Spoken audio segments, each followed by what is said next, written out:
Aku akan menjadi seperti apapun yang kau inginkan. Seorang dokter gigi atau seorang pembunuh berantai layaknya seperti dalam sebuah novel. Itulah sebuah kutipan perkataan dari Mojo kepada John Woo. Mampukah John Woo melepaskan diri dari pengaruh jahat serta intimidasi dari Mojo? Tak usah berlama-lama lagi, so guys, siapkan kopi, siapkan hati, ini dia ceritanya.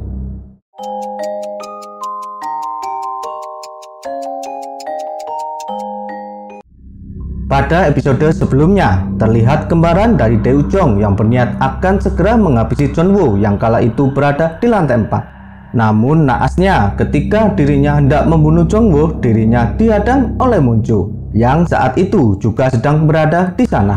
Moon Jo merasa tak senang dengan tindakan gegabah yang akan dilakukan oleh kembaran dari Dae Jong. Hingga pada akhirnya Moon Jo pun dengan terpaksa harus membunuh saudara kembar dari Dae Jong. Lantas kemudian Moon Jo pun juga memperingatkan Nam-bok dan juga Dae Jong agar tak lagi bertindak gegabah dan menuruti segala perintah darinya. Dan jika mereka tetap saja bersikeras bertindak semaunya, dirinya tak akan segan-segan untuk menghabisi mereka. Tak lama kemudian ibu kos pun muncul di antara mereka. Akibat dari kejadian itu pun pada akhirnya membuat kondisi hubungan di antara mereka menjadi tak nyaman. Pada suatu kesempatan, Junghwa sang polisi wanita kembali mencoba menanyakan tentang kasus yang sedang ia selidiki kepada sang ayah. Junghwa bercerita bahwa pemilik dari penginapan Eden pernah menikah 2 kali dan kedua suaminya telah mati akibat dari kecelakaan. Begitu pula dengan kedua orang tuanya. Dan dari kematian mereka, pemilik penginapan tersebut mendapatkan sejumlah uang asuransi kematian. Pemilik penginapan itu pun pernah juga mendirikan sebuah panti asuhan, tapi tak lama kemudian panti asuhan tersebut terbakar dan dirinya pun kembali mendapatkan sejumlah uang yang begitu banyak dari pihak asuransi.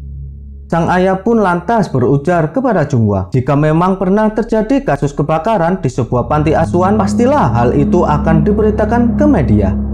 Mendapatkan jawaban dari sang ayah seperti itu, Junghwa pun lantas menyalakan laptop dan mencoba mencari informasi tentang kasus tersebut. Lalu ia pun mulai menemukan hal yang cukup membuatnya penasaran. Ternyata panti asuhan tersebut memiliki nama yang sama dengan klinik gigi milik dari Dr. Moon Jo. Lantas ia pun mencoba kembali mengingat-ingat kejadian beberapa waktu yang lalu.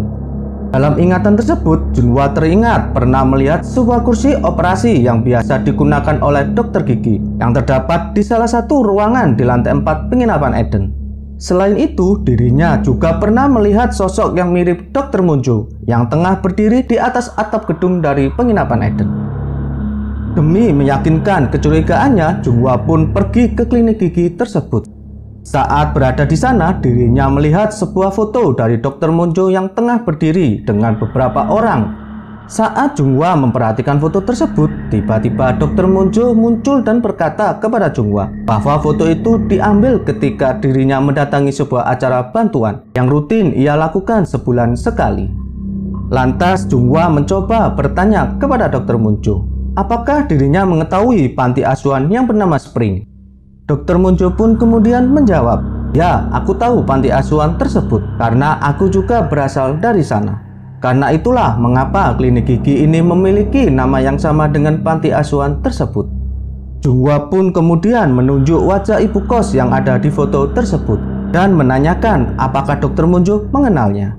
Dr. Moon Jo pun mulai menjelaskan bahwa dia adalah bibi pemilik dari panti asuhan Spring. Dan sekarang dirinya memiliki sebuah penginapan yang bernama Penginapan Eden.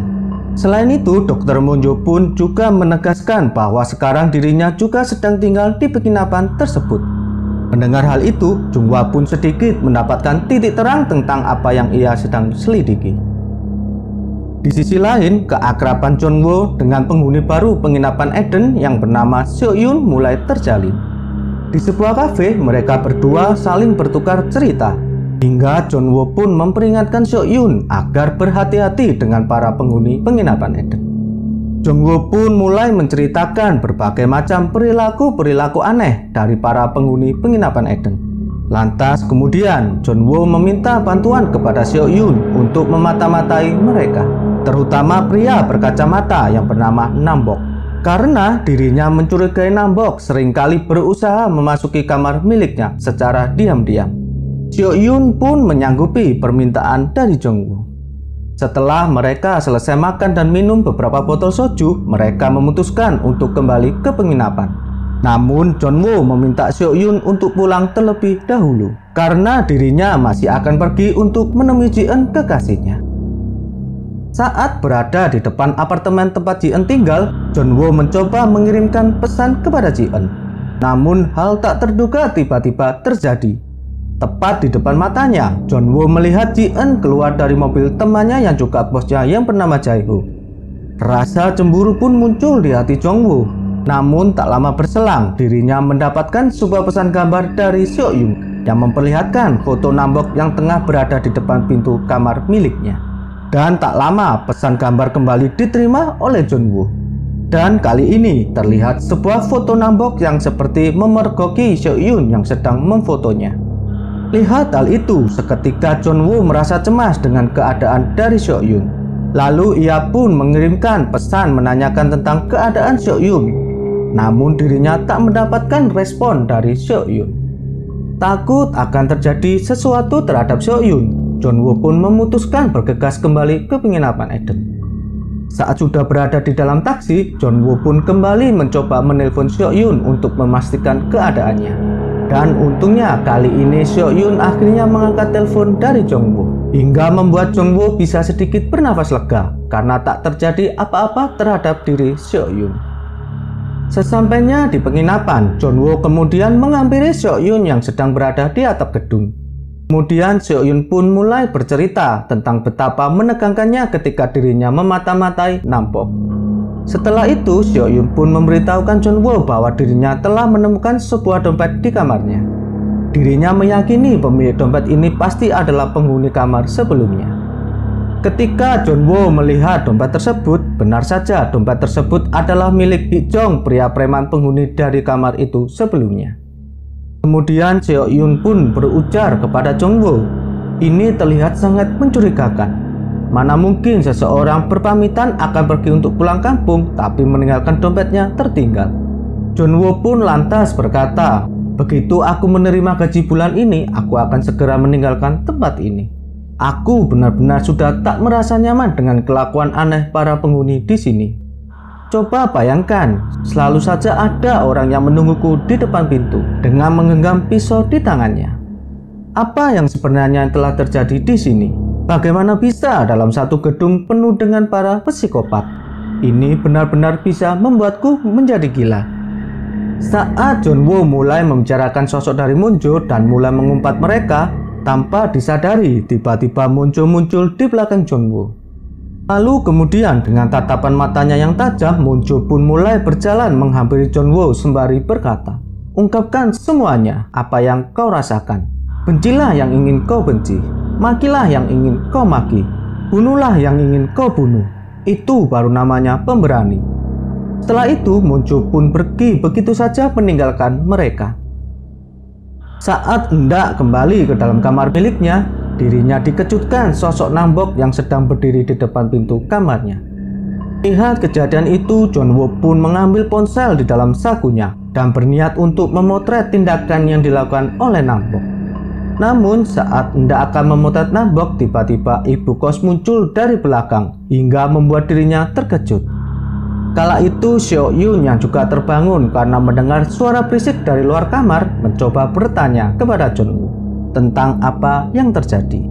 John Woo berkata kepada Seo Yun, tadi sebenarnya diriku hampir saja bisa memotret kejadian tersebut. Ibu kos yang tak percaya dan merasa sedikit tersinggung akibat ucapan dari John Woo, lantas kemudian ibu kos pun marah dan mulai membentak John Woo. Kemudian John Woo pun berkata kalau ibu kos tak percaya, coba periksa saja ke kamarnya. Saya yakin pasti pisau itu masih berada di dalam kamarnya. Lalu kemudian ibu kos pun menuruti kemauan dari John Woo dan meminta Seo Yun menjadi saksinya.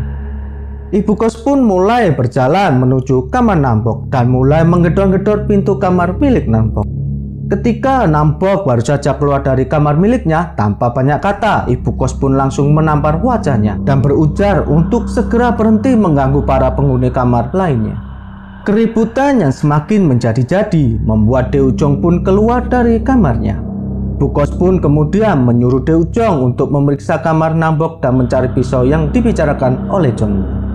Dae-jong pun mulai memeriksa seluruh isi kamar dari Nam-bok. Tapi tanpa diketahui oleh Jeonwoo, pisau tersebut diambil oleh Dae-jong lalu ia sembunyikan di balik bajunya. Kemudian Dae-jong pun berbohong dengan berkata bahwa dirinya tak menemukan pisau tersebut. Jeonwoo yang masih benar-benar yakin akan kejadian yang telah ia lihat, kemudian dirinya langsung berlari memasuki kamar dari Nam-bok. Tapi dirinya tak juga menemukan pisau tersebut. Dalam kemarahan, Jeonwoo lalu mengambil sebuah gunting dan mengarahkannya ke leher Nam-bok dan meminta Nam-bok untuk mengatakan di mana dirinya menyembunyikan pisau tersebut. Ibu kos, Dae-jong dan juga Nam-bok yang melihat kemarahan dari Jeonwoo, mereka malah tersenyum-senyum seperti menikmati kejadian tersebut. Dan malam itu, Jeonwoo pun kembali gagal membuktikan kebenaran tentang apa yang ia lihat. Kejadian itu pun membuat Jeonwoo menjadi begitu was-was hingga dirinya menaruh sebuah kursi untuk mengganjal pintu kamar miliknya, lalu mendudukinya hingga tanpa sadar Jeonwoo pun tertidur di atas kursi tersebut. Keesokan paginya, Jeonwoo pun berangkat kerja seperti biasa. Dalam rasa letih yang masih menyelimuti tubuhnya ketika berada di kantor, Jeonwoo semakin tertekan dan stres akibat dari salah satu rekan kerjanya yang tak juga ramah terhadap dirinya. Selain itu, dirinya masih begitu menyimpan dendam kepada Jae-ho yang semalam terlihat sedang bersama Ji-eun kekasihnya.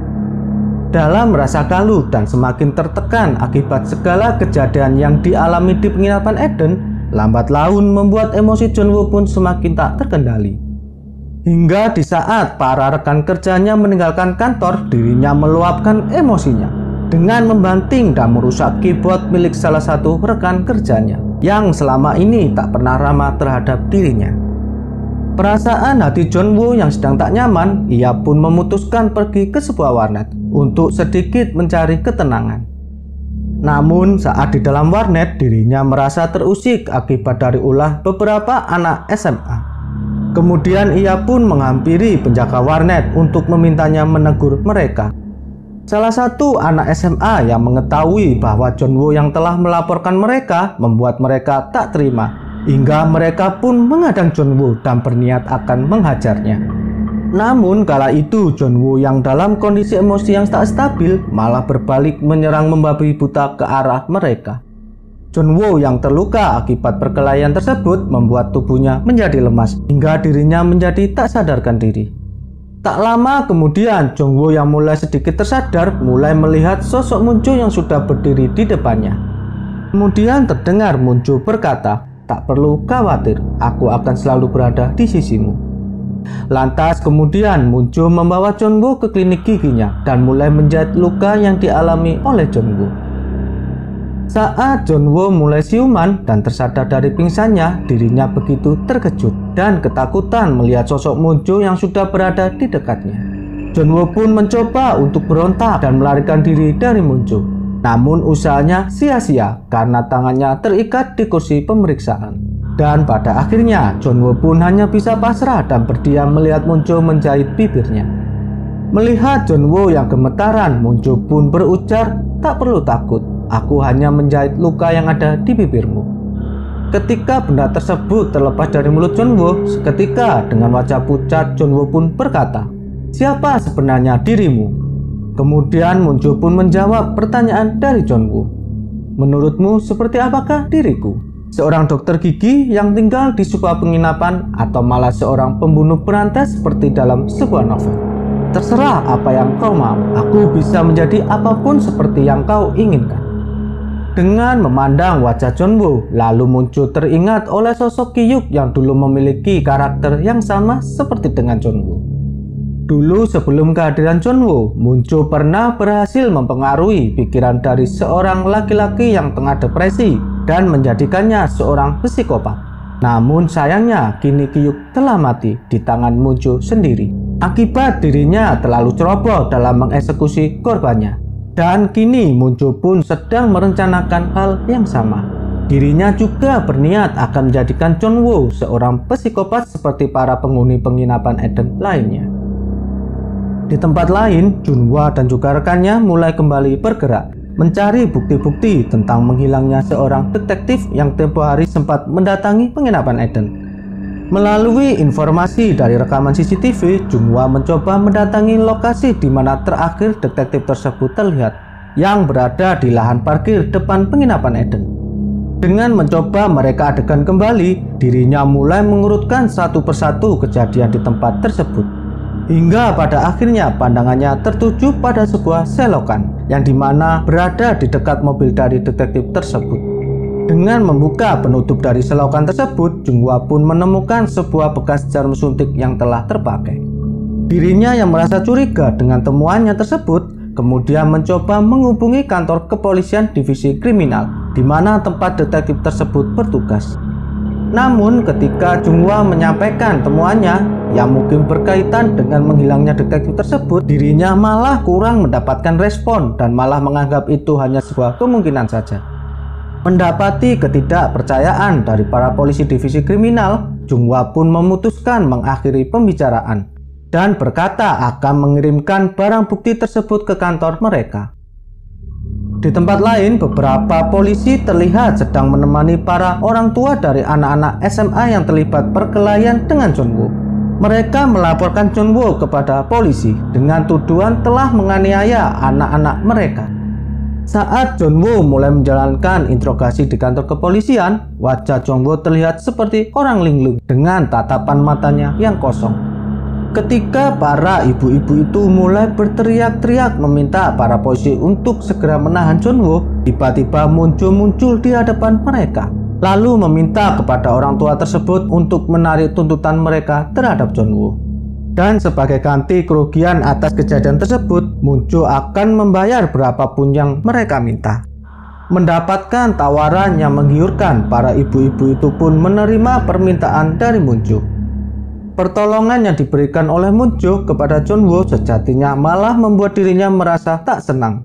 Karena dari pertolongan tersebut, dirinya semakin tak bisa menghindar dan terlepas dari jeratan pengaruh Munjo. Hingga saat dalam perjalanan menuju ke penginapan Eden, John Woo memohon belas kasihan kepada Munjo agar melepaskannya dan tak lagi mengganggu dirinya. Namun Munjo tak mau menuruti kemauan dari John Woo. Lalu ia pun kembali mengintimidasi John Woo dengan ancamannya dan meminta John Woo agar tak lagi merahasiakan sesuatu darinya. John Woo yang kembali mendapatkan intimidasi serta ancaman dari Munjo semakin membuatnya depresi dan tertekan. Hingga saat hendak masuk ke dalam kamar, dirinya berhalusinasi melihat sebuah bangkai kucing yang tergeletak di atas meja miliknya, hingga membuatnya berteriak histeris ketakutan. Padahal sebenarnya itu hanyalah baju miliknya yang tergeletak. Di sisi yang berbeda, Junhwa yang merasa tidak ada keseriusan dari pihak kepolisian divisi kriminal, ia pun kembali mencoba mengembangkan penyelidikan. Dengan mendatangi sebuah persimpangan jalan dekat kawasan penginapan Eden, dirinya melihat CCTV yang terpasang di sudut jalan. Kemudian ia pun mendatangi pemilik dari CCTV tersebut dan kemudian meminta izin untuk melihat isi rekaman dari CCTV tersebut. Dan benar saja, dalam rekaman tersebut terlihat mobil dari detektif itu melintas dan mengarah ke sebuah tempat. Lantas kemudian Junhwa mencoba menanyakan kepada pemilik CCTV, mengarah kemanakah jalan tersebut.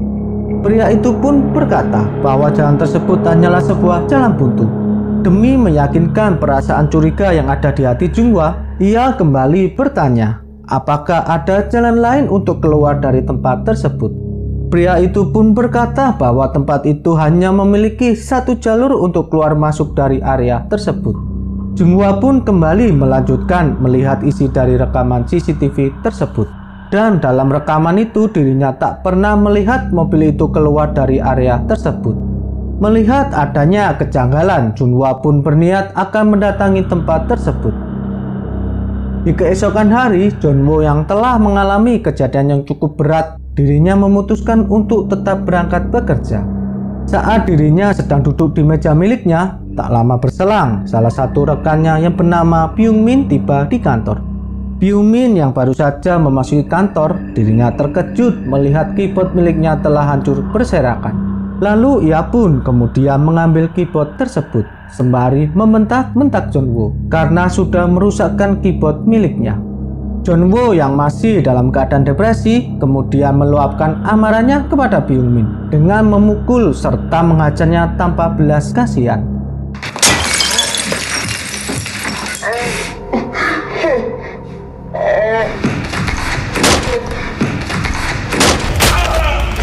Tapi untung saja tak lama tindakan dari Jungwoo dihentikan oleh Jae-ho dan juga salah satu rekan lainnya. Kemudian Jae-ho pun membawa masuk Jeonwoo ke dalam ruangannya dan mencoba untuk menenangkan dirinya.